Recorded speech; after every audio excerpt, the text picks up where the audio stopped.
رات کے ٹھیک 2 بجے علی کی آنکھ ایک تیز دروازے کے کھٹکے سے کھلی، لیکن سب گھر والے سو رہے تھے اور اس نے دروازہ اندر سے بند کیا ہوا تھا۔ تو پھر آواز آئی کہاں سے؟ کمرے میں نیم اندھیرا تھا اور کھڑکی سے بس ہلکی چاندنی آ رہی تھی۔ علی نے سانس روک کر سنا، دوبارہ وہی آواز، جیسے کوئی دروازے کے پیچھے آہستہ سے چل رہا ہو۔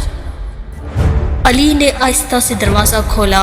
لانچ میں کوئی موجود نہیں تھا، لیکن فرش پر گیلے قدموں کے نشان تھے اور وہ سیدھے پرانے اسٹور روم کی طرف جا رہے تھے۔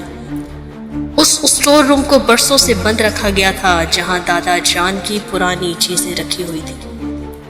علی نے دروازے پر کان لگایا، اندر سے کسی کے سانس لینے کی آواز آ رہی تھی۔ دل تیزی سے دھڑکنے لگا۔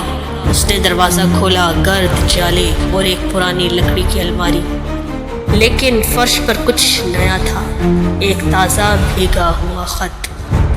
خط پر صرف ایک جملہ لکھا تھا، میں واپس آ چکا ہوں، جو میرے ساتھ ہوا وہ سب کو پتہ چلے گا۔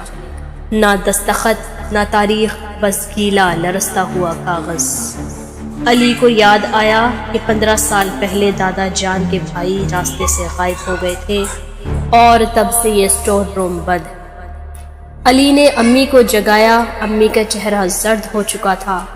وہ خط، وہ تو ہم نے 15 سال پہلے جلا دیا تھا، وہ دوبارہ کیسے؟ اسی وقت باہر سے دروازے پر دستک ہوئی، 3 بار، کھٹ کھٹ کھٹ۔ علی نے دروازہ کھولا، کوئی نہ تھا، لیکن نیچے وہی پرانے نشان گیلے قدموں کے موجود۔ علی اگلے دن پولیس کے ساتھ اسٹور روم گیا۔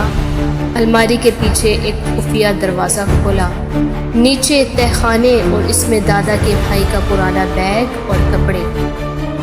پولیس نے تحقیقات شروع کی، لیکن سب حیران تھے کہ جو چیزیں ملی وہ سب نئی تھی، جیسے ابھی ابھی رکھی گئی۔ پولیس نے الماری کے پیچھے سے جو تہہ خانہ دریافت کیا، اس میں صرف پرانے کپڑے اور ایک بیگ ہی نہیں، بلکہ ایک پرانا موبائل فون بھی ملا، جس میں صرف ایک ویڈیو موجود تھی۔ ویڈیو چلائی گئی تو اس میں ایک بوڑھا شخص رو رہا تھا۔ وہ دادا کے لاپتہ بھائی شفیق چچا تھے۔ انہوں نے ویڈیو میں کہا کہ مجھے بند کر دیا گیا ہے، وہ لوگ مجھے نہیں چاہتے کہ میں سچ بولوں۔ جو خزانہ دادا جان نے چھپایا تھا وہ آج بھی اسی تہہ خانے میں موجود ہے۔ اگر یہ ویڈیو کسی کو ملی ہے تو سمجھ لو کہ میں مر چکا ہوں، لیکن راز اب دفن نہیں رہے گا۔ علی اور پولیس نے فوراً تہہ خانے کی دیواریں کھودنی شروع کی اور آخرکار ایک پرانا لوہے کا صندوق نکالا گیا۔ جب صندوق کھولا گیا تو اندر ایک پرانا نوٹ، کچھ پرانے سونے کے سکے اور دستاویزات موجود تھی، جن سے پتہ چلا کہ دادا جان کی جوانی میں ایک خزانہ گاؤں کے بزرگوں نے چھپایا تھا تاکہ لعنت سے بچا جا سکے۔ دادا کے بھائی شفیق چچا اس راز کو ظاہر کرنا چاہتے تھے، لیکن سب نے مل کر انہیں خاموش کروا دیا۔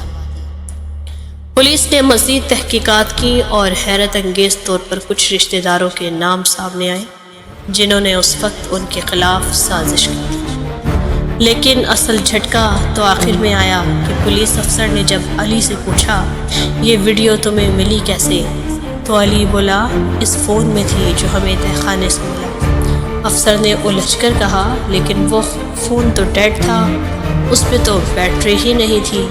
تبھی کمرے کی لائٹ چپکنے لگی اور دروازے کے پیچھے ایک ہلکی سی سرگوشی آئی، میں واپس آ چکا ہوں، میں واپس آ چکا ہوں۔